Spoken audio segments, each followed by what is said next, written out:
बच्चों इस वीडियो में आप सीखोगे कि न्यूमेरिकल की फिजिक्स के न्यूमेरिकल कैसे अटेम्प्ट करने हैं, कैसे 3 नंबर के क्वेश्चन सॉल्व करने हैं, उसमें क्या क्राइटेरिया होता है। और एग्जांपल के लिए मैंने एक चैप्टर लिया है जो कि है चैप्टर नंबर 14 न्यूक्लियाई, जिसके आपने कमेंट भी किए थे, बहुत सारे बच्चों ने कमेंट किए थे कि भैया न्यूक्लियाई के क्वेश्चन बन ही नहीं रहे। तो ये one of the most difficult chapter लगता है बच्चों को, इसीलिए मैंने इसी चैप्टर के न्यूमेरिकल सॉल्व कराने की सोची है, ठीक है। और इस चैप्टर के लिए बच्चों, चैप्टर नंबर 14 न्यूक्लियाई के लिए और खास करके मॉडर्न फिजिक्स के लिए, डुअल नेचर हो, एटम हो, न्यूक्लियाई हो और सेमीकंडक्टर हो, इनके लिए एनसीईआरटी से बाहर बिल्कुल नहीं जाना। लास्ट टाइम पे स्पेसिफिक रहना है आपको, मैं बता रहा हूं कि कहां से क्वेश्चन बनेंगे। मॉडर्न फिजिक्स में से सिर्फ और सिर्फ एनसीईआरटी से क्वेश्चन बनेंगे, उससे बाहर जाएंगे ही नहीं। तो मैं आपको कॉन्टेक्स्ट देने वाला हूं कि कैसे आप सारे न्यूमेरिकल सॉल्व कर पाओगे। और बच्चों आपको एक चीज और याद रखना है कि एनसीईआरटी भी सॉल्व करनी है, लेकिन कौन सी वाली? नई वाली। मैं सबको बता रहा हूं पुरानी वाली एनसीईआरटी मत उठाना, किसी के पास हो तो आप कैसे पहचानोगे पुरानी एनसीईआरटी की नई एनसीईआरटी? नई वाली एनसीईआरटी में सिर्फ एक्सरसाइज में जाके देखो 10 क्वेश्चन है, 13.1 टू 13.10 क्वेश्चन है, तो वो नई है। उससे पुरानी वाली जिसमें ज्यादा क्वेश्चन है वो सॉल्व नहीं करनी है, क्योंकि बहुत सारा सिलेबस हट चुका है। बाद में अगर गुमराह रहोगे, फालतू की चीजें पढ़ते रहोगे, पता चले वो एग्जाम में भी नहीं आया, तो आपका टाइम लॉस हो जाएगा। इसीलिए मैं आपको बहुत स्पेसिफिक वे में बताऊंगा कि न्यूमेरिकल कैसे सॉल्व करने हैं और कैसे अटेम्प्ट करने हैं, और एनसीईआरटी सॉल्व करनी है, याद रखना नई वाली। इससे बाहर क्वेश्चन कभी नहीं आने वाले। तो चलो बच्चों स्टार्ट करते हैं। सबसे पहला न्यूमेरिकल है 13.1। मैं बहुत ईजी में समझाऊंगा आपको, ताकि अगर आप सुनते भी रहे तो इस वीडियो के खत्म होने के बाद आप एनसीईआरटी उठा लेना, ये सारे न्यूमेरिकल आप अपने आप सॉल्व कर लोगे और आपको कॉन्फिडेंट भी गेन हो जाएगा। देखो बच्चों पहला क्वेश्चन क्या कह रहा है कि ऑब्टेन द बाइंडिंग एनर्जी। मेरे से पूछा गया है बाइंडिंग एनर्जी के लेके, बाइंडिंग एनर्जी बताइए। यहाँ पे बाइंडिंग एनर्जी मार्क कर रहा हूं मैं। बाइंडिंग एनर्जी किसमें? मेगा इलेक्ट्रॉन वोल्ट में। बहुत छोटी बात है, आपको तुरंत समझा दूंगा मैं ये चीज। किसके लिए निकालना है? नाइट्रोजन के लिए, जिसमें नाइट्रोजन का मास दे रखा है। ये मास दे रखो कितना है? 14.00307 यू, यू मतलब यूनिफाइड मास। अब इस क्वेश्चन को करने का मैं एक बार तरीका बताता हूं, नेक्स्ट क्वेश्चन भी सेम तरीके का है, वो आप खुद करोगे। देखो कैसे करना बच्चों। सबसे पहले आप लिखोगे आंसर। अगर मैं आंसर लिखने जाता हूं, बोर्ड का मार्कशीट मान लो ये, तो आंसर लिखूंगा तो मैं लिखूंगा कि भाई साहब मुझे बाइंडिंग एनर्जी निकालने के लिए बोला है, और बाइंडिंग एनर्जी मतलब होता है ई और उसके पैर में बी लिखते हैं, आपने पढ़ा भी होगा ये। तो ये बाइंडिंग एनर्जी है। मैं यहाँ पे लिख देता हूँ बाइंडिंग एनर्जी। बाइंडिंग एनर्जी को बच्चों डिनोट करते हैं ई बी से, आप सबको पहले से पता है। तो इसका सबसे पहले मैं फॉर्मुला लिखूंगा। फॉर्मुला लिखते ही मेरा 1 नंबर गेन हो जाता है, अगर ये 3 नंबर का क्वेश्चन है तो। फॉर्मुला के 1 नंबर होते हैं, याद रखना। फॉर्मुला के बाकी चीजें सॉल्व हुई नहीं हुई, 1 नंबर जरूर मिलेगा अगर आप सही फॉर्मुला लिख के आए हो तो। ई बी मतलब बाइंडिंग एनर्जी, और बाइंडिंग एनर्जी बी मतलब देखो बाइंडिंग, और ई मतलब एनर्जी, ऐसे पढ़ना बाइंडिंग एनर्जी। बाइंडिंग एनर्जी का फॉर्मुला होता है डेल्टा एम सी स्क्वायर, आप सबने पढ़ा हुआ है ना। अब मुझे इस फॉर्मूले से ई बी की वैल्यू निकाल के देनी है। ई बी की वैल्यू के लिए मुझे क्या क्या चाहिए बच्चों? डेल्टा एम चाहिए और सी स्क्वायर चाहिए। सी स्क्वायर में कोई भी, यहाँ पे सी मतलब स्पीड ऑफ लाइट है, लेकिन 3 × 10⁸ का स्क्वायर मत कर देना, नहीं बिल्कुल नहीं। आपको याद होना चाहिए कि वन यूनिफाइड मास में जो एनर्जी होती है, या फिर कई बार इसको ऐसे भी लिखते हैं पर सी स्क्वायर, उसमें जो एनर्जी होती है बच्चों वो होती है 931.5 931.5 मेगा इलेक्ट्रॉन वोल्ट, उसी यूनिट में जिसमें आपको निकालने के लिए बोला गया है। तो एक यू में इतने मास, सॉरी इतनी एनर्जी, एक यू में, एक यूनिफाइड मास में इतनी एनर्जी, तो 2 में कितना? इसका 2 गुना। 3 में कितना? 3 गुना। तो आपको जो डेल्टा एम निकलेगा वो भी यू में निकलेगा। तो जो भी डेल्टा एम निकले उसको सिर्फ इस नंबर से मल्टीप्लाई करना है सीधे सीधे। अब डेल्टा एम कैसे निकालोगे? चलो ये तो समझ में आ गया कि भैया आप कह रहे हो सी स्क्वायर को हटा के ये नंबर लिखना है। हाँ एग्जैक्टली यही कह रहा हूं। हर एक क्वेश्चन में जिसमें भी बाइंडिंग एनर्जी पूछी गई है, आप पहले ये फॉर्मूला लिखोगे, और फिर आपको बाद में दिमाग में याद होना चाहिए कि मुझे सी स्क्वायर को हटा के क्या लिखना है? 931.5 मेगा इलेक्ट्रॉन वोल्ट चाहिए। क्या अब एक्स्ट्रा? डेल्टा एम चाहिए। मुझे डेल्टा एम पता करना है कि डेल्टा एम निकलेगा कैसे। तो अब उस डेल्टा एम का भी फॉर्मूला लिखना है। मैं इसको मिटा देता हूँ बच्चों गोले को, ताकि आपको फॉर्मूला दिखते रहे।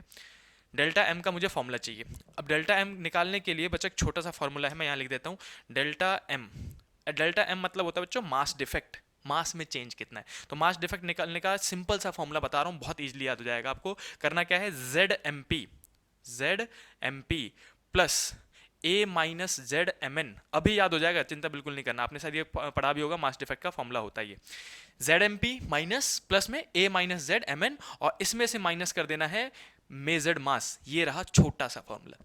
अब ये लोगे कहाँ से? ये जो वैल्यूज है वो पुट कहाँ से करेंगे? तो बच्चों आपको हमेशा बता रखा होगा कि किसका निकालना है बाइंडिंग एनर्जी। जैसे एग्जांपल के लिए इसमें बोला है नाइट्रोजन का एटॉमिक नंबर और वो भी एटॉमिक मास नंबर दोनों दे रखा है 7 और 14। तो जो नीचे वाला होता है वो सबको पता है Z होता है एटॉमिक नंबर, राइट, और ऊपर वाला क्या होता है? Atomic mass number. तो मुझे Z और A और Z ये सब तो मिल गए।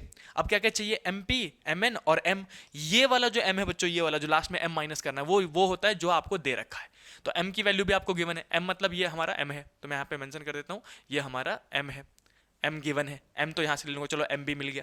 अब क्या चाहिए, mp और mn। मैं बता रहा हूँ बच्चों, mp और mn, mp मतलब है मास ऑफ प्रोटॉन, mn मतलब है मास ऑफ न्यूट्रॉन।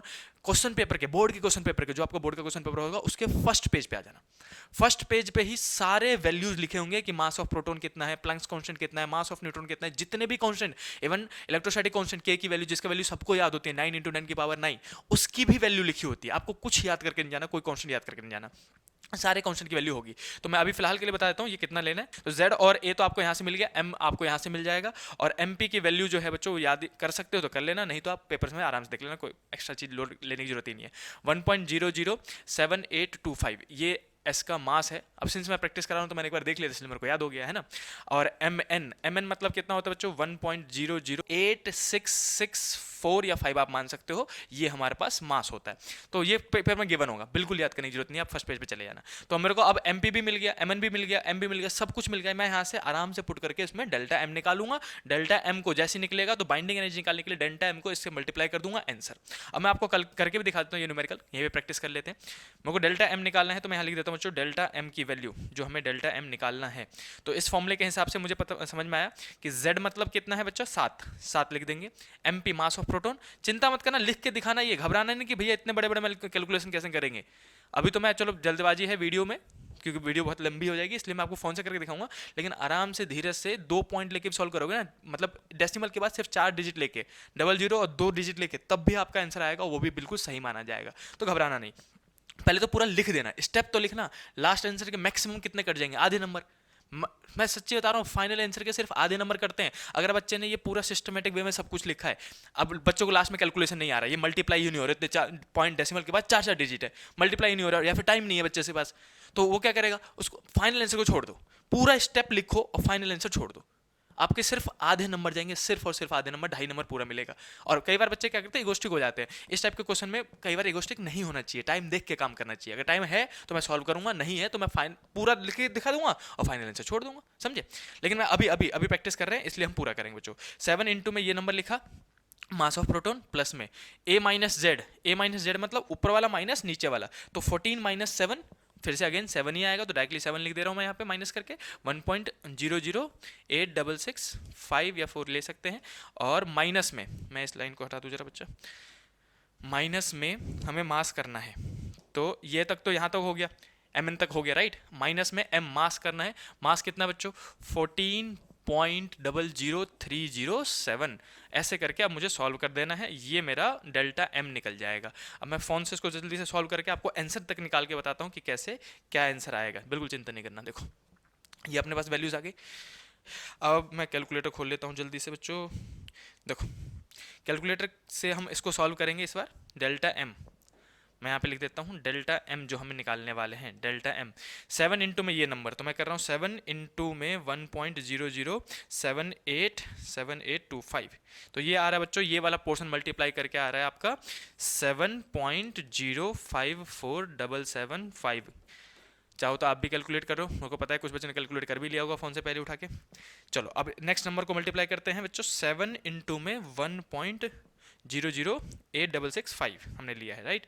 तो ये आ रहा है बच्चा 7.060655, और माइनस में करना है हमें ये वाला नंबर 14.00307। तो अब इन दोनों को जोड़ के माइनस कर दो, तो डेल्टा m जो आएगा बच्चा, डेल्टा m आएगा इसी वाले नंबर में मैं जोड़ देता हूँ 7.054775। अब ये बच्चों इसको ऐड करके जो वैल्यू आ रही है वो आ रही है 14.11543, और माइनस करना है मुझे कितना, 14.00307। अब मैं यहाँ पे एक बहुत इंपॉर्टेंट कॉन्सेप्ट बता रहा हूँ बच्चों। देखो मैं कॉन्सेप्ट समझा सकता हूँ ना बच्चों, कॉन्सेप्ट समझना है आपको, और फिर आपको कॉन्फिडेंट आ जाएगा कि अगर ये कॉन्सेप्ट मेरे को आता है तो मैं सारे न्यूमेरिकल इजीली सॉल्व कर सकता हूँ। कॉन्सेप्ट सीखना बहुत जरूरी है।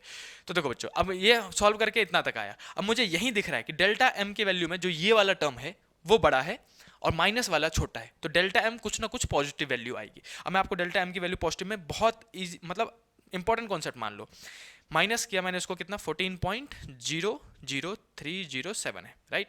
ये माइनस करके बच्चों डेल्टा एम जो फाइनल आया मेरा, डेल्टा एम 0.11236 आएगा ये आपका, और U के फॉर्म में यूनिफाइड मास। अब यहाँ पे क्या इंपॉर्टेंट बताने वाला हूँ, इंपॉर्टेंट बच्चों ये बताने वाला हूँ आपको कि अगर आपका डेल्टा एम पॉजिटिव आ रहा है तो याद रखना ये जो प्रोसेस है डेल्टा एम, मैं यहाँ पे लिख भी देता हूँ, डेल्टा एम पॉजिटिव की दो ही वैल्यू आ सकती है इसकी, या तो पॉजिटिव में आएगी इसकी, है ना, और या फिर नेगेटिव में आएगी। अगर डेल्टा एम पॉजिटिव आ रहा है तो वो एक्सोथर्मिक रिएक्शन होता है। एक्सोथर्मिक मतलब हीट बाहर निकालेगा, हीट रिलीज होगा इस प्रोसेस में। और अगर डेल्टा एम नेगेटिव आ रहा है तो याद रखना एंडोथर्मिक होता है। एंडोथर्मिक एंडोथर्मिक रिएक्शन होता है वो। बस यहीं से पता चल जाता है कि एक्सो होगा कि एंडो होगा, और ये भी फेमस सवाल में से एक है, बहुत बार पूछा गया है। तो आपको क्या रखना है, डेल्टा एम अगर मेरा पॉजिटिव आ रहा है तो एक्सोथर्मिक है, डेल्टा एम नेगेटिव आ रहा है तो एंडोथर्मिक है। कॉन्सेप्ट समझ में आया? मैंने आपको क्या क्या कॉन्सेप्ट समझाया अभी देखो, मैं रिकैप करा देता हूँ जल्दी से। मुझे पूछा क्या गया था क्वेश्चन में पढ़ते ही, बाइंडिंग एनर्जी का फॉर्मूला लिखा डेल्टा एम सी स्क्वायर। सी की स्क्वायर की जगह में 931.5 पुट करना है, याद रख लेना है। डेल्टा एम कैसे निकालूंगा, इस वाले फॉर्मूले से।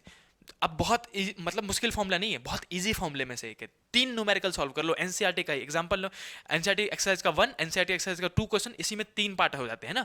3 न्यूमेरिकल सॉल्व कर लो, ये फॉर्मूला आपको रट जाएगा, इसकी गारंटी मैं लेता हूँ। फॉर्मूला क्या था, जेड एम पी प्लस में A minus Z M N minus में एम, और एम कहाँ से मिलता है, गिवन मास, और ये सारे मास तो आपको गिवन ही होंगे, ए और जेड तो आप पहचान ही लोगे। इसके बाद मैंने कैलकुलेट किया बच्चों, और आपके सामने ये कैलकुलेट करने के बाद जो डेल्टा एम आया वो कुछ ऐसा आया कि डेल्टा एम की वैल्यू आई ये और पॉजिटिव में। वहीं पे मैंने आपको कॉन्सेप्ट बताया कि पॉजिटिव हुआ तो एक्सोथर्मिक और नेगेटिव हुआ तो एंडोथर्मिक। अब मुझे बाइंडिंग एनर्जी निकालना था फाइनल, तो मैं यहां लिखूंगा फिर से बाइंडिंग एनर्जी ईबी का फॉर्मूला क्या होता है बच्चों, ईबी का फॉर्मूला होता है डेल्टा एम सी स्क्वायर, मैंने आपको अभी बताया था, है ना।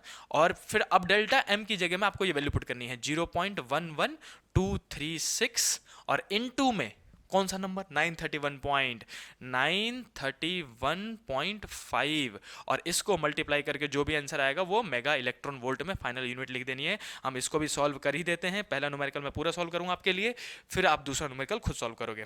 तो इस वाले नंबर में मैं मल्टीप्लाई करने जा रहा हूं बच्चों 931 तो ये आ रहा है सॉल्व करके 104.66334। वैसे तो बहुत पूरा नंबर लिखा, एग्जाम में 2 डिजिट के बाद आप 3 से 4 डिजिट तक लिख सकते हो। और फाइनल आंसर के यूनिट लिखना मत भूलना बच्चों, वो मेगा इलेक्ट्रॉन वोल्ट है। ये रहा हमारा बाइंडिंग एनर्जी, जो कि तो ये था पहला न्यूमेरिकल, और आई होप को आपको कॉन्सेप्ट समझ में आया हो।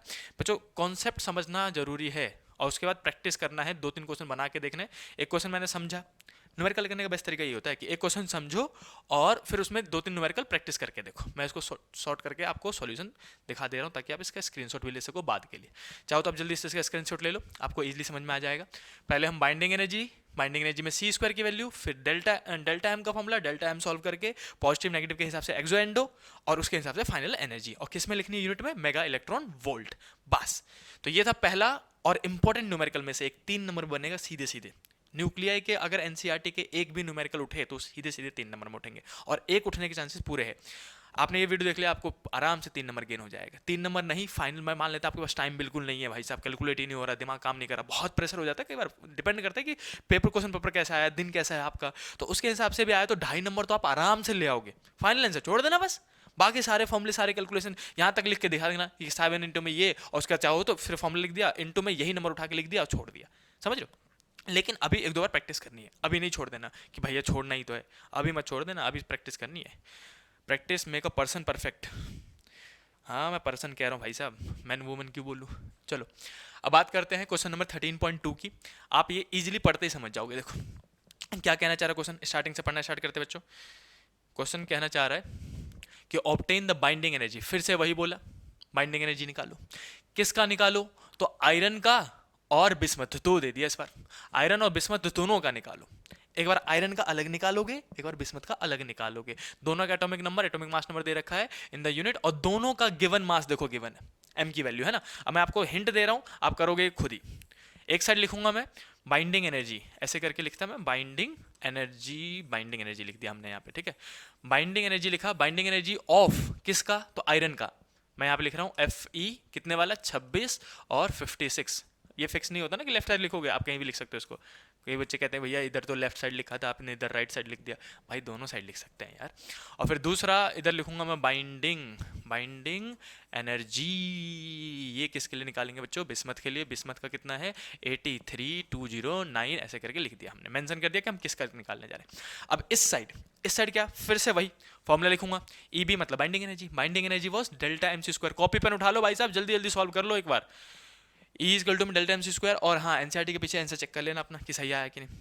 सी स्क्वायर की जगह मुझे पुट करना है 931.5 मेगा इलेक्ट्रॉन वोल्ट, ये पुट करना है मुझे, दोनों क्वेश्चन में सेम है, राइट।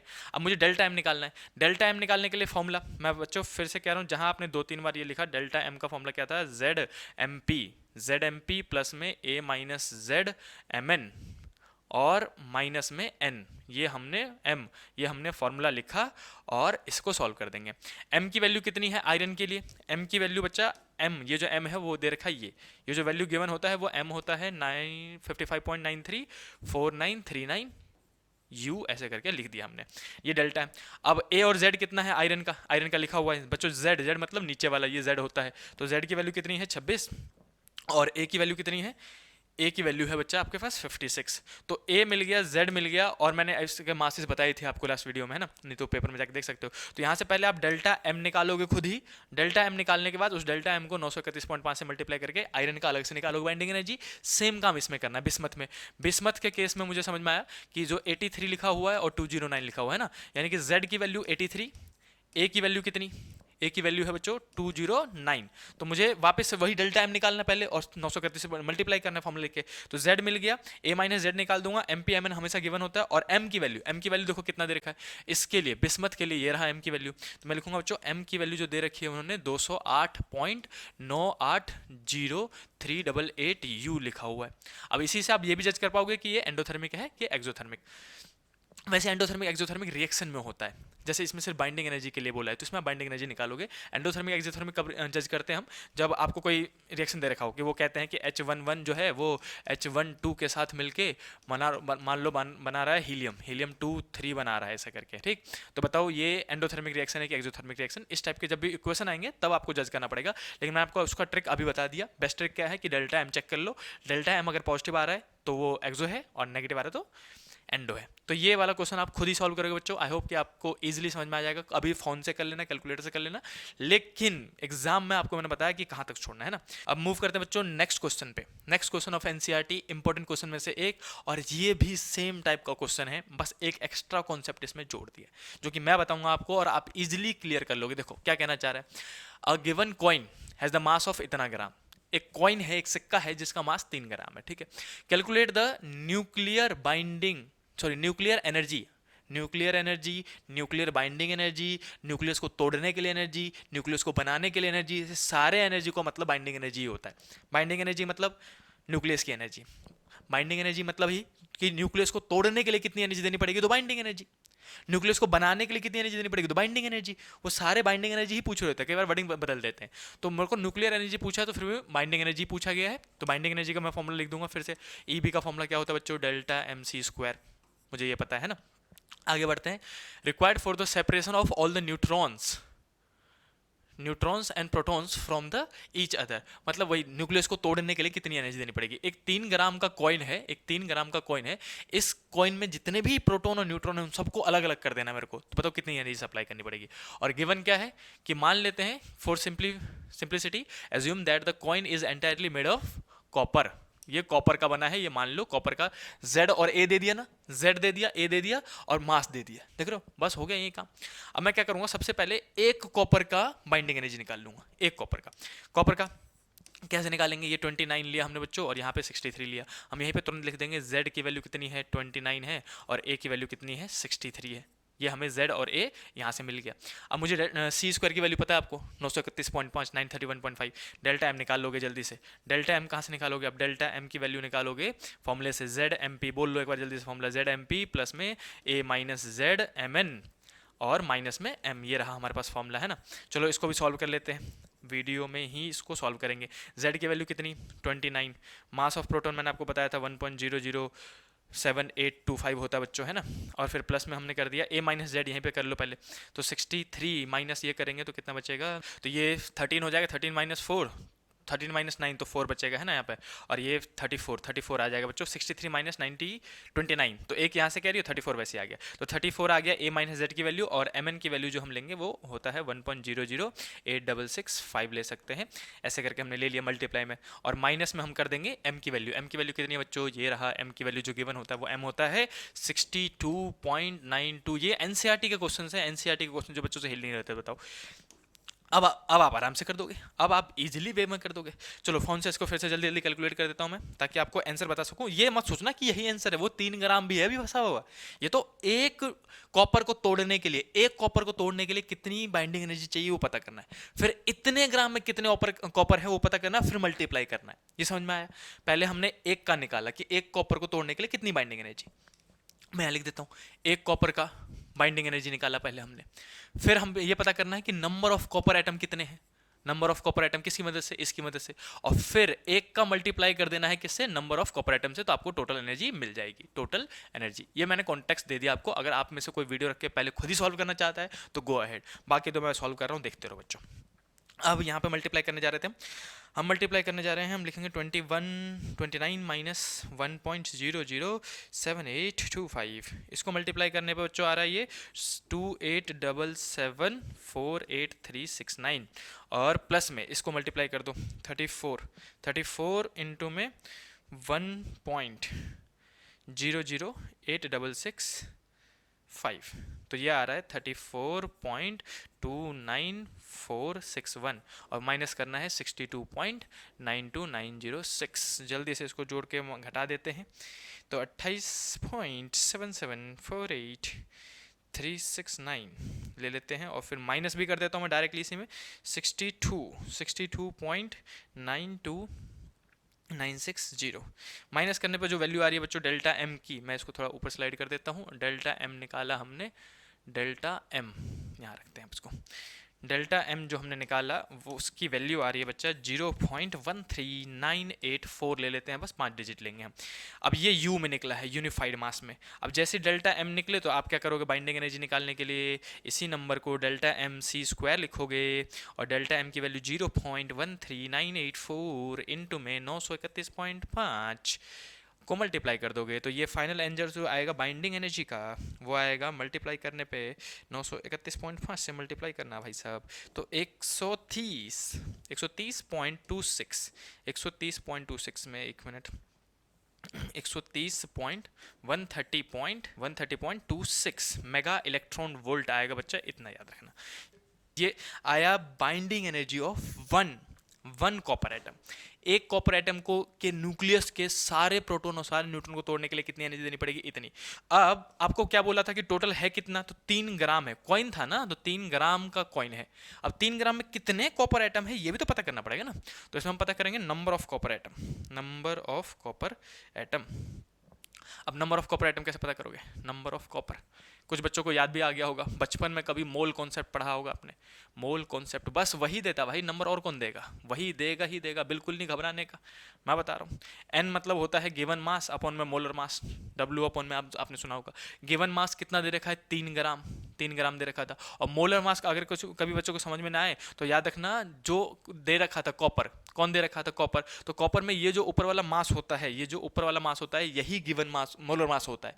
जो भी ऊपर में दे रखा हो ए वही मोलर मास है, तो आप नीचे जाके ले लोगे। हमने बोला कि 63 है कॉपर का, तो हम यहाँ पे गिवन मास तो 3 था क्वेश्चन में, है ना, गिवन मास 3 था, और मोलर मास कितना है 63 मेंशन है, तो 63 इसको काटूंगा 3 से, तो ये कटेगा कितने से, 2 से, और ये 1 से, तो 21 नीचे आ जाएगा, 1 अपॉन में 21, राइट। तो ये नंबर ऑफ मोल निकल गया। अब नंबर ऑफ मोल का ही दूसरा फॉर्मूला आपने सुना होगा कि नंबर ऑफ एटम, क्योंकि यहाँ पे कॉपर है तो एटम की बात करेंगे, number of atom particle ion सुना होगा आपने, अपॉन में एवोगैड्रो नंबर। अब नंबर ऑफ मोल को हटा के एन की वैल्यू कितनी निकली आपने, 1/21, तो 1/21 पुट कर दो इक्वल टू में नंबर ऑफ एटम। हाँ भाई 3 नंबर का क्वेश्चन है, तभी तो बच्चों को न्यूक्लियर के क्वेश्चन से डर लगता है। और इसको जाके इधर मल्टीप्लाई कर दिया, तो हम निकालेंगे जो नंबर ऑफ एटम आएगा, नंबर ऑफ एटम्स, कितने एटम्स हैं, एक एटम का एनर्जी हमने निकाल रखा है, बस नंबर ऑफ एटम पता करना है। तो number of atom equal to आ जाएगा बच्चों, ये जाके इधर से मल्टीप्लाई, तो Na अपॉन में 21, तो ये आएगा Na अपॉन में 21। और सबको पता है कि मैं यहाँ पे इसको अब n लिख देता हूँ, n, तो n की एक वैल्यू कितनी होती है 6.022 इंटू 10 की पावर 23 अपॉन में 21। अब इसको आप चाहो तो अप्रोक्सली डिवाइड कर सकते हो, ये अप्रोक्सली कितने से चला जाएगा, मेरे ख्याल से 0.3 से चला जाएगा, 2 3 6 होता है ना, तो 0.3, तो मैं लिख सकता हूँ n की वैल्यू 0.3 इंटू में 10 की पावर 23, और यह पॉइंट हटा के मैं लिख सकता हूँ 3 इंटू 10 की पावर 22, एक पावर इधर ले लिया। तो इतने एटम्स हैं उसके अंदर, एक एटम को कितनी एनर्जी देनी पड़ेगी, इतनी, ताकि सारे प्रोटॉन और सारे न्यूट्रॉन टूट जाए। कितने एटम है, 3 × 10⁻22, तो टोटल एनर्जी कितनी देनी पड़ेगी, मल्टीप्लाई, सीधे सीधे, है ना। तो हम लोग लिखेंगे टोटल एनर्जी जो हमें देना पड़ेगा, total energy is equal to में binding energy of one neutron EB और इनटू में नंबर ऑफ एटम्स, कितने एटम्स है उसके अंदर। अब जल्दी से इसको चाहो तो आप मल्टीप्लाई करके फाइनल आंसर लिख सकते हो। कितना था ये, 130.26 है ना। तो टोटल एनर्जी जो आएगी, मैं यहीं पे लिख देता हूँ, टोटल एनर्जी जो आएगा बच्चों वो आएगा 130.26 इंटू में 3 × 10⁻22, और आप जल्दी से इसको मल्टीप्लाई करके लिख सकते हो। 6 नंबर 6 18 का 8 हासिल 1 6 और 1 7 पॉइंट आ गया, फिर 0 आएगा, 3 3 जा 9 और यहाँ पे 3 आ जाएगा, और 10⁻22 मेगा इलेक्ट्रॉन वोल्ट। बस ये है बच्चों टोटल एनर्जी जो कि देनी पड़ेगी, ताकि 3 ग्राम कॉपर में जितने भी न्यूट्रॉन्स हैं और प्रोटॉन्स हैं उन सबको अलग अलग कर दिया जाए। अब इसके बाद मूव करते हैं बच्चों नेक्स्ट क्वेश्चन पे 13.4। कुछ इंपॉर्टेंट क्वेश्चन है ये जिनको मैं आपको बता रहा हूँ, ठीक। इसके अलावा बाकी जो एक्स्ट्रा क्वेश्चन है वो आपको टाइम वेस्ट कराने वाले हैं, बहुत ज़्यादा कैलकुलेशन भी नहीं करानी है मेरे को, मुझे बस आपको कॉन्सेप्ट बताना था कि घबराना नहीं है, अप्लाई कैसे करना है। बाइंडिंग एनर्जी पूछा, Δmc², C की वैल्यू 931.5, Δm का फॉर्मूला, Δm निकालते जाना जहां तक निकल रहा है, ठीक है, उसी को उठा के 931 पॉइंट से मल्टीप्लाई करना। एग्जांपल देता हूं मैं, आपने पिछले कुछ क्वेश्चन में आपने मान लो ऐसा कर क्वेश्चन किया हुआ है, बच्चे पूछ रहे होंगे कि भैया लिखना कितना कहाँ तक छोड़ सकते हैं बताओ। तो पहले मैंने क्या किया, कॉन्सेप्ट बता रहा हूँ कि कैसे करूँगा। सबसे पहले मैं फॉर्मूला लिख दूंगा, ठीक है, फॉर्मूले के बाद गिवन लिख दूंगा, कोई दिक्कत नहीं। गिवन क्या कह दे रखा है कि z की वैल्यू कितनी है, मतलब टीचर को पता चलो, बच्चों को z पहचानना आता है, z पता चल गया, a पता चल गया, कैसे पता चलेगा, नीचे वाला z होता है, ऊपर वाला a होता है, एटॉमिक मास नंबर, ये लिख दिया हमने। गिवन मास जो क्वेश्चन में दे रखा होता है हमेशा कि इस x का मास जो है वो 20.022 ऐसे करके कुछ मास दे रखा होता है, तो हमने गिवन मास लिख दिया। पहले हमने फॉर्मूला लिख दिया EB का, बाइंडिंग एनर्जी का फॉर्मूला सबसे माथे पर लिख दो भैया हमको यही नंबर चाहिए हमको पहले तो। फिर हमने गिवन लिख दिया, गिवन के बाद हमने इसके नीचे सॉल्व करने की कोशिश करी, Δm का फॉर्मूला लगा के, Δm का फॉर्मूला लिख दो, Δm का फॉर्मूला फिर Δm को सॉल्व करते जाओ। मान लेते हैं Δm आपका सॉल्व करके लास्ट बिना टाइम वेस्ट किए, बिना वहाँ लंबा सा मल्टीप्लिकेशन किए आपका आ रहा है एग्जांपल के लिए 7 इंटू में 1.00624 ऐसे कुछ भी दे दिया मैंने रैंडम, और प्लस में 8 इंटू 10⁻1.00 इंटू में 7 और माइनस में 20.003 ऐसे करके कुछ भी दे रखा मैंने, यही Δm आ रहा है। और आप कह रहे हो भैया इससे आगे तो मैं नहीं सॉल्व कर रहा, तो मत करो भाई, यही इसी के बाद लिख दो बाइंडिंग एनर्जी EB लिखो, अभी इसी में मल्टीप्लाई करो, Δm का फॉर्मूला मत लिख देना, जल्दबाजी नहीं बचानी। Δm निकाला आपने, ये Δm यही छोड़ दो, अब इसी को Δm को उठाओ, EB लिखो, EB का फॉर्मूला हमने पहले लिख दिया है, हम लिखेंगे कि 7 इंटू में जो भी नंबर आया 1.00 पूरा लिखते चला गया मैं यहाँ तक, ये Δm इंटू में 931.5 बाद में लिख के आप यहाँ पे आंसर छोड़ दो, मैं गारंटी लेता हूँ सिर्फ आधे नंबर जाएंगे और टाइम बहुत ज्यादा बच जाएगा आपका, समझ रहे हो। इसी चीज को बाद में 931.5 से मल्टीप्लाई करके EB लिख दो, यहां पे आप छोड़ सकते हो। 3 नंबर का न्यूमेरिकल है, ये 3 मार्क्स का न्यूमेरिकल है, टाइम है तो सॉल्व कर दो, पूरे नंबर लो, और टाइम नहीं है, लग रहा है इसमें टाइम ज्यादा वेस्ट हो जाएगा, बाकी क्वेश्चन अटेम्प्ट करना बहुत जरूरी है, तो सिर्फ 3 मार्क्स में से आपके आधे नंबर कटेंगे, 2.5 नंबर आपको पूरे मिलेंगे अगर आपने इतना तक भी प्रैक्टिस कर लिया। भाई फॉर्मूला लिख दिया बच्चे ने, गिवन लिख दिया, कैलकुलस जितना हो सकता है पॉसिबल कर दिया, और फाइनल आंसर भी लिखा उस बच्चे ने, समझ रहे हो, ये फाइनल आंसर माना जाता है, बस सॉल्व नहीं है, समझ रहे हो, इसके सिर्फ आधे नंबर कटेंगे आपके। तो ये है न्यूक्लियस के जो न्यूमेरिकल है उसको करने का तरीका, ठीक है। अब कि आपको ये समझ में आ गया होगा। अब मैं जल्दी से उसको मिटाता हूं, अगला क्वेश्चन जो हमारा था वो सॉल्व करना स्टार्ट करते हैं। तो इसको भी मिटा दो भाई साहब, फिर हम करेंगे अभी वाला क्वेश्चन। देखो बच्चों क्वेश्चन रीड करते हैं क्या कह रहे हैं, और ये वन ऑफ द याद आ गया मेरे को, ये सिल्वर और गोल्ड वाला है बच्चों। एक ऐसा क्वेश्चन जिसको आपको सीधे सीधे आंसर तो याद कर लेना है, वैसे मैं तरीका समझा दूंगा ये, लेकिन एनसीईआरटी में होना ही नहीं चाहिए था भाई, क्योंकि ये पार्ट मतलब बहुत कैलकुलस वाला पार्ट है, दिखने में छोटा सा क्वेश्चन लग रहा है, मैं आपको समझाता हूँ। देखो क्या कह रहा है, ऑब्टेन अप्रोक्सीमेट रेशियो, हाँ बस ये फॉर्मूला याद करना था, रेशियो नहीं, रेडियस ऑफ न्यूक्लियस का, इसका फॉर्मूला आपको याद होना चाहिए, इस पे न्यूमेरिकल आ सकता है। किस किस का बोला गया, गोल्ड का बोला गया है, दे रखा है, और सिल्वर का। तो आप क्या लिखोगे कि मुझे रेडियस का रेशियो निकालने के लिए बोला गया, तो मैं पहले गिवन लिख देता हूँ इस क्वेश्चन में, गिवन फॉर्मूला ऊपर नीचे लिख सकते हैं, घबराना मत। तो हमने सबसे पहले गिवन लिखना है कि गोल्ड दे रखा है AU मतलब गोल्ड होता है ना, गोल्ड दे रखा है कितना 79 और 197 ऐसे करके मेंशन कर दिया। एंड दूसरा कौन गिवन है बच्चों, सिल्वर गिवन है AG। 47 और ये 107 गिवन है। अब मुझे इसका रेडियस का रेशियो निकालना है, रेडियस का रेशियो। तो रेडियस का फॉर्मूला आपको पता होना चाहिए न्यूक्लियस के केस में, जो कि होता है बच्चों R is equal to R naught A की पावर 1/3। ये फॉर्मूला इंपॉर्टेंट है, मैं कह रहा हूँ एमसीक्यू में सबसे ज़्यादा आने के चांसेस है इस वाले फॉर्मूले के। कैसे कॉन्टेक्स्ट दे सकते हैं, मैं आपको इस क्वेश्चन को सॉल्व करने से पहले एक न्यूमेरिकल बताता हूँ आपको कैसे आ सकते हैं जो एमसीक्यू में आएंगे। वो बोलेंगे एक एलिमेंट है भाई एक्स, जिसका एटॉमिक मास नंबर जो है 125 है, ठीक है। तो बताओ उसका रेडियस कितना होगा, इसके न्यूक्लियस का रेडियस, इसके अंदर जो न्यूक्लियस है उसका रेडियस बताओ, न्यूक्लियस का रेडियस बताओ। इस टाइप के सवाल आएंगे। अब नीचे कुछ भी गिवन हो, यहाँ पे मतलब 20 गिवन हो, 50 गिवन हो, मुझे उससे मतलब नहीं, मुझे ऊपर वाले से मतलब है, ए से मतलब है, क्योंकि मेरे फॉर्मूले में सिर्फ ए आता है। तो आपको ये पता होना चाहिए, यहाँ पे आप फॉर्मूला लिखोगे R is equal to R naught A की पावर 1/3 होता है, और आर नोट की वैल्यू जो है बच्चा वो फिक्स होती है 1.2 इंटू 10 की पावर -15 मीटर, आपको ये याद करना पड़ेगा। फिर आप रेडियस निकाल सकते हो, R is equal to R naught की वैल्यू 1.2 इंटू 10 की पावर -15, ये पुट किया हमने, आर नोट को हटा के ये पूरा पुट किया, राइट। और ए मतलब होता है ऊपर वाला, ऊपर वाला कितना है 125, और उसकी पावर है बच्चा 1/3। अब 1/3 बच्चा जहां सुनता है वहीं पे कहता है अब इसको कैसे सॉल्व करें।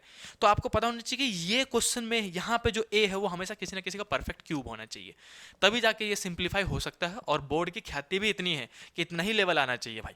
बोर्ड के बच्चों को आप जेई के क्वेश्चन तो कराओगे नहीं, तो बोर्ड में यहाँ पे जो नंबर देना चाहिए ए, वो हमेशा परफेक्ट क्यूब देना चाहिए। एग्जांपल के लिए 8 देना चाहिए, 64 देना चाहिए, 125 देना चाहिए। ये किसका परफेक्ट क्यूब है, तो ये है बच्चों 5 का परफेक्ट क्यूब। तो आप लिखोगे आर की वैल्यू, आर इजकल टू में 1.2 इंटू 10 की पावर -15, और ये मैं लिखूंगा कि भाई साहब 5 का परफेक्ट क्यूब है ये 125, तो 5 का क्यूब, और इंटू में पावर लिखूंगा 1/3, पावर से पावर कट जाएगा, सिर्फ 5 बचेगा। तो अब इसको 5, सिर्फ एक 5 बच गया, 5 को इस नंबर से मल्टीप्लाई कर दो, तो 12 पंचे 60, यानी कि रेडियस इक्वल टू में 6.0 इंटू 10 की पावर -15 मल्टीप्लाई करने पे मीटर में आ जाएगा। ये रहा आंसर। तो मैं ये समझाना चाहता बच्चों कि इस फॉर्मूले के लिए, ये जो रेडियस का फॉर्मूला है, इस फॉर्मूले के लिए जायज और बहुत लॉजिकल बात तो ये है कि उनको क्वेश्चन में यहाँ पे जो एलिमेंट जो भी दे वो ऊपर हमेशा परफेक्ट क्यूब होना चाहिए, ताकि इजीली सॉल्व हो सके। और 1 नंबर में दे रहे हो आप, 2 नंबर में दे रहे हो, ये क्वेश्चन सॉल्व होने लायक ही नहीं था। लेकिन फिर भी हर जगह देखो सबने कैलकुलेटर यूज करके सॉल्व करके दिखा रखा है, वेबसाइट पे जाओ, जिस मर्जी की वीडियो पे जाओ, सॉल्व करके दिखा रखा है। लेकिन मैं आपको तरीका बताता हूँ कैसे करते हैं, और इस टाइप का क्वेश्चन ही आने के चांसेस है, ये आने के चांसेस सच बता रहा हूँ बिल्कुल नहीं है। तो इस टाइप का क्वेश्चन प्रैक्टिस जरूर कर लेना। मैं एग्जाम्पल दे भी देता हूँ, हो सके तो अभी वीडियो को पॉज करके बच्चों कुछ तो एक्शंस लो, एक्स्ट्रा एफर्ट तो मारनी है। तो आप मुझे सॉल्व करके बताओ कि अगर मैं कहता हूँ ए एक एलिमेंट है, ए मतलब मैं कहता हूँ यहाँ पे वाई एक एलिमेंट है, और वाई का एलिमेंट का एटॉमिक मास नंबर जो है वो 64 है, तो बताओ इसका रेडियस कितना होगा। ये पहला वाला पार्ट। और मैं कहूँ एक जेड एलिमेंट है, दो क्वेश्चन सॉल्व करो अभी इसी वाले पार्ट पे बच्चों, 2 क्वेश्चन सॉल्व कर लो। मैं सच्ची बता रहा हूँ, अगर क्वेश्चन आ गया ना आप खुश हो जाओगे, मजा आ जाएगा आपको। तो दूसरा दे रहा हूँ मैं 8 है, 8 किसका परफेक्ट क्यूब है, 2 का, और ये किसका परफेक्ट क्यूब है, 4 का, है ना। तो आप खुद ही सॉल्व करके आंसर कमेंट करके बताओ कि मेरा आंसर कितना आ रहा है। मैं सारे कमेंट पढ़ता हूँ, सारे कमेंट के रिप्लाई करूंगा कि किसका आंसर कितना आया, ये चेक करके बताओ। बाकी इस क्वेश्चन को यहाँ सॉल्व कर देते हैं बच्चों। अब हमें बोला गया था गोल्ड का और सिल्वर का रेशियो निकालो, मैं इसको इधर शिफ्ट कर देता हूँ। देखो हमें फॉर्मूला लिखना है, तो हम लिखेंगे रेडियस, यहाँ पे लिख देता हूँ रेडियस ऑफ गोल्ड, तो ए यू लिख दे रहा हूँ उसके पैर में, अपॉन में radius of silver A G equal to में फॉर्मूला क्या बनेगा, दोनों जगह आर नोट, ए कितना है गोल्ड का, ए दे रखा है 197 की पावर, जो भी नंबर दे रखा हो वहाँ पे उसकी पावर 1/3, और डिवाइड बाय आर नोट, और ए जी का मास कितना है 107, उसकी पावर 1/3। अब यहाँ से आर नोट कट जाएगा, मुझे इसी का रेशियो निकालना था, तो ये पावर दोनों की 1/3 है, तो आप इसको कॉमन ले लोगे। तो आप लिखोगे, मैं इस क्वेश्चन को अगर ये एग्जाम में आया तो कहाँ तक सॉल्व करते अपन, यहाँ तक अपन लिखते, और उसके बाद इसको लिख देते 197 अपॉन में 107, और होल की पावर 1/3 कर दिया। अब इसके बाद ज़्यादा से ज़्यादा बच्चा क्या सॉल्व कर सकता है, इसको डिवाइड करके डेसिमल में लिख के छोड़ सकता है, इसको समझ रहे हो।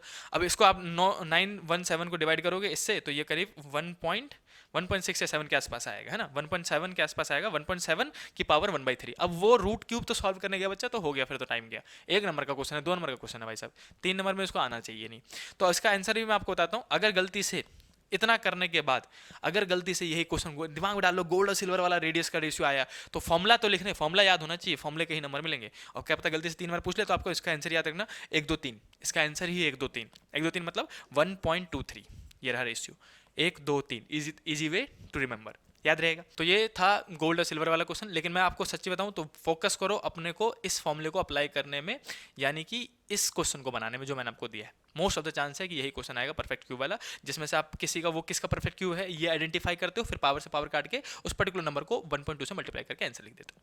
तो ये था अपने पास एनसीईआरटी का ही क्वेश्चन नंबर कौन सा है बच्चों, ये 13.4।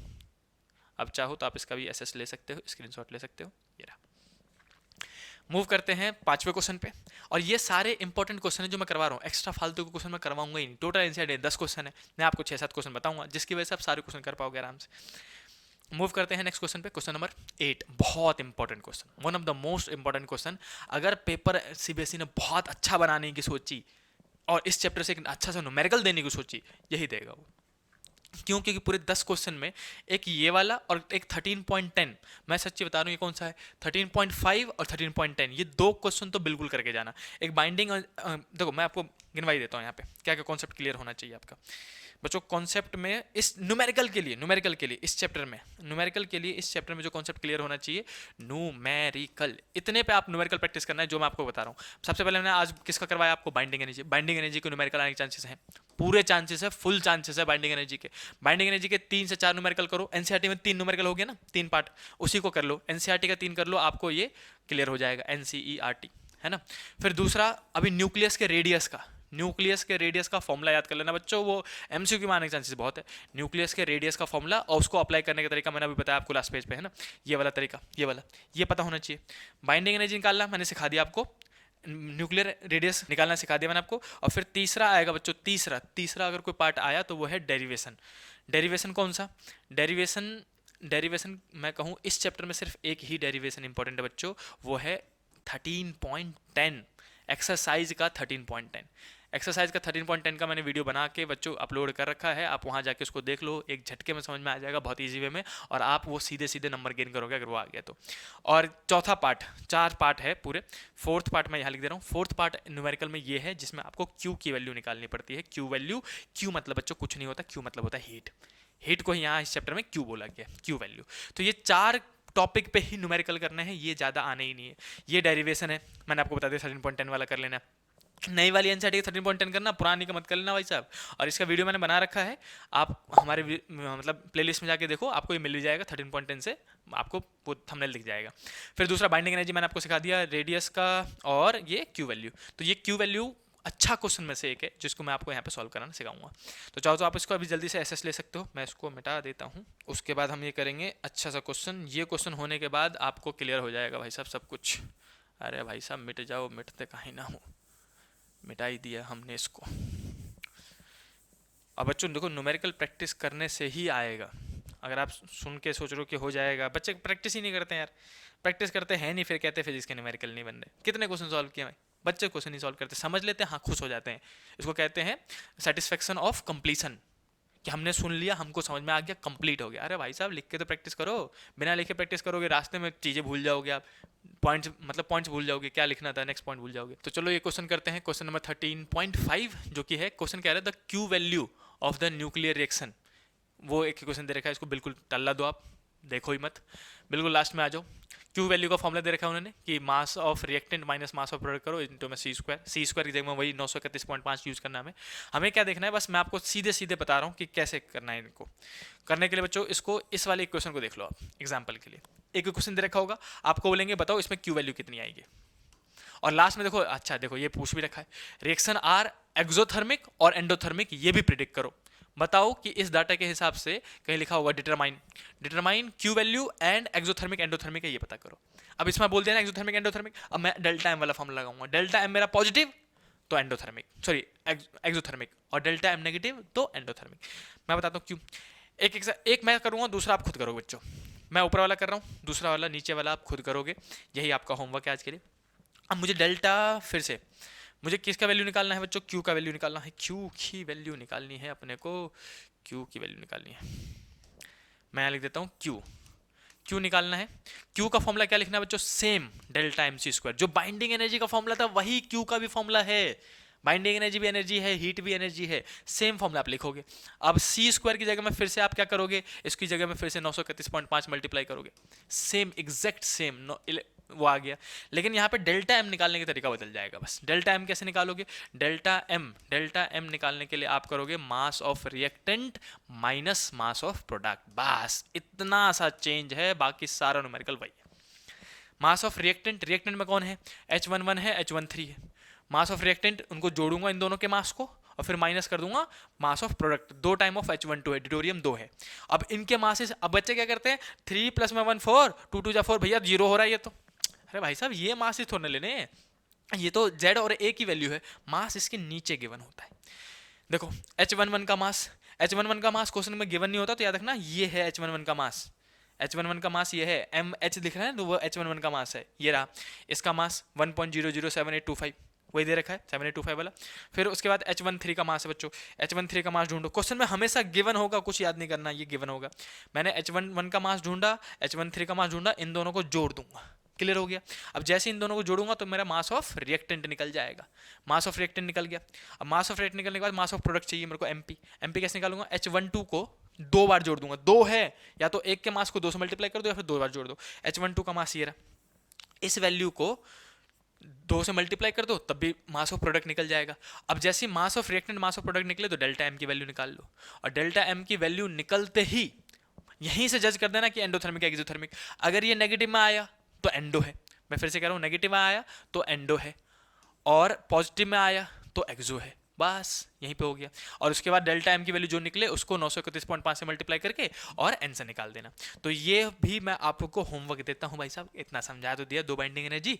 तो जल्दी से इन दोनों क्वेश्चन को सॉल्व करके एनसीईआरटी के पीछे जाके आप इसका आंसर चेक करिए कि क्या आप निकाल पा रहे। इस वीडियो का सच बता रहा हूँ तभी फायदा होगा, अभी तभी आपके 3 नंबर गिवन होंगे जब बच्चों इस क्वेश्चन को आप सही से सॉल्व कर लोगे। पहला क्वेश्चन, दूसरा क्वेश्चन, तीसरा क्वेश्चन, चौथा क्वेश्चन, 4 क्वेश्चन मैंने आपको करके बताए। उन चारों क्वेश्चन को और इस क्वेश्चन को खुद ही दोबारा कॉपी पेन लेके सॉल्व करो, मजा आ जाएगा अगर आपने आंसर निकाल दिया तो। और थोड़ा कैलकुलेटर का इस्तेमाल अभी कर लो, कोई दिक्कत नहीं है। बाकी मैंने आपको बताया कि आंसर कहाँ छोड़ना होता है ना। तो जल्दी से आप वीडियो को पॉज करो और अभी पहले लिख के प्रैक्टिस करके सॉल्व करके देख लो, फिर आगे बढ़ना, और कमेंट जरूर करना भाई, सब कमेंट पढ़ता हूँ मैं। चलो अब क्वेश्चन मूव करते हैं। ये है कौन सा क्वेश्चन? लास्ट क्वेश्चन 13.6 तक करना है। 13.6 के बाद जो क्वेश्चन है बच्चों वो बहुत ज़्यादा ही क्वेश्चन ऐसे ही हैं, तो उसको सॉल्व करने की जरूरत है नहीं, और उसको आने के चांसेस भी ना के बराबर है। 13.10 जरूर कर लेना, 1 से लेकर 13.66 मैक्सिमम है, तो कहता हूँ 5 पे ही छोड़ देना। ये जो क्वेश्चन था ना भाई साहब, ये वाला क्वेश्चन यहाँ तक कर लो, शुरू के 13.1 से लेकर 13.5 तक ये 5 क्वेश्चन करने हैं, और लास्ट 13.10 करना है नई वाली एनसीईआरटी का। इतना कर लिया आप न्यूक्लियस में निश्चिंत हो जाओ। बाकी जो थ्योरेटिकल टॉपिक मैंने बताया है कि थ्योरी में क्या क्या पढ़ना है, तो न्यूमेरिकल वाला पार्ट हो गया भाई। थ्योरी में क्या पढ़ना है? तो थ्योरी में पढ़ना है बाइंडिंग एनर्जी के 4 पॉइंट्स, न्यूक्लियर फोर्स का ग्राफ वो बताना है ना। तो वो आप, मैंने अलग से वीडियो बना रखा है कि सारे चैप्टर के इंपॉर्टेंट टॉपिक कौन कौन से हैं, नहीं देखे तो पहले उसको भी जाके देख लो, उसके हिसाब से थ्योरी भी तैयार कर लो। थ्योरी और न्यूमेरिकल दोनों तैयार करके जाओगे, आपके आराम से अच्छे नंबर आएंगे। तो बच्चों लास्ट क्वेश्चन भी डिस्कस कर ही लेते हैं सिंस मैंने ले लिया यहाँ पे।